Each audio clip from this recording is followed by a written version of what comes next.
নির্বাচন কত দ্রুত হবে তার সংস্কারের গতির উপর নির্ভর করছে বলে জানিয়েছেন প্রধান উপদেষ্টা ডক্টর মোহাম্মদ ইউনূস। বার্তা সংস্থা এএফপিকে দেয়া সাক্ষাৎকারে তিনি বলেন, স্বৈরাচার শেখ হাসিনার পতনের পর বাংলাদেশে নতুন নির্বাচনের আগে কিছু সংস্কার প্রয়োজন।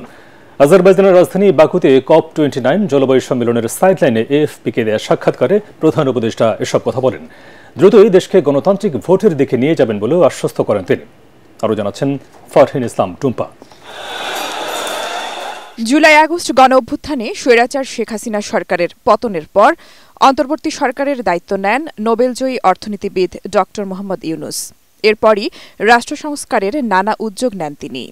তবে রাজনৈতিক দলগুলো বিভিন্ন খাতে সংস্কারের পাশাপাশি চাপ দিচ্ছে দ্রুততম সময়ের মধ্যে জাতীয় নির্বাচনের। বার্তা সংস্থা এএফপিকে দেয়া সাক্ষাৎকারে প্রধান উপদেষ্টা ডক্টর ইউনূস বলেন, সুষ্ঠু ভোটের মাধ্যমে দেশে একটি নতুন সরকার নির্বাচিত করার আগে দরকার সংস্কার। এজন্য সবাইকে ঐক্যবদ্ধ হবার আহ্বান জানান তিনি। As soon as we are ready, we'll have the elections so the elected people can take over, run the country.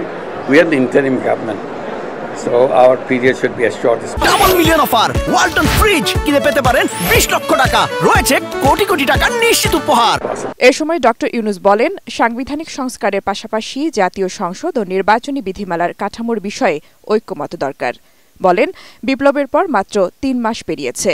খুব শিগগিরই দেশে স্থিতিশীলতা ও আইনশৃঙ্খলা পরিস্থিতি স্বাভাবিক হবে বলে তার আশা।